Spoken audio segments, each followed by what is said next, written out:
Plongé dans les bras de l'Indre, le château d'Azay-le-Rideau est un fleuron de la Renaissance, inauguré en 1523 sous le règne de François Ier. Chargée de la restauration des collections, Magali Droguet supervise depuis 2 ans un chantier hors norme dans une chambre du château. Premier indice, une odeur de foin dans l'escalier. Qu'est-ce que c'est que ce tas de foin?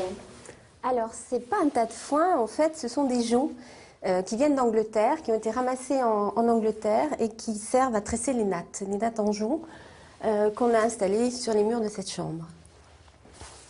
Au XVIe siècle, ce revêtement naturel était très répandu, sur les murs comme sur les sols. Il existait même une corporation de nattiers qui tressait le jonc de rivière, un matériau décoratif et isolant. Dans les documents anciens, on nous dit qu'une chambre bien nattée, donc effectivement bien décorée de ces nattes, c'est une chambre également qui va réguler la température, qui restera fraîche en été et chaude en hiver. Mais en France, le jonc est passé de mode sous Louis XIV et le savoir-faire s'est perdu. Pour ce chantier, il a donc fallu faire appel à une société anglaise, la seule en Europe à pratiquer encore ce type de tressage. Ces rouleaux, fabriqués du côté de Cambridge, ont été posés et assemblés un à un sur les murs biscornus de la chambre. Les finitions ont été faites sur mesure. Là, juste devant l'estrade, je pense que ce sera bien. Comme les murs, l'ensemble du mobilier de la chambre, des coffres aux tableaux, a été restauré.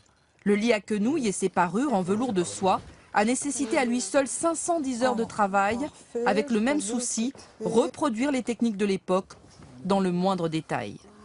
Ce système de fermeture, c'était tout simplement une petite bride. Et là, vous aviez cette petite patte en passementerie qui permet la fermeture de la housse. Pour rester dans cette cohérence aussi historique, eh bien, la machine à coudre n'était pas là, hein, donc tout a été fait à la main. À 3, 1, 2, 3. La chambre d'Azay-le-Rideau est unique en France. À son chevet, des artisans ont su ressusciter des techniques oubliées pour faire revivre l'esprit de la Renaissance.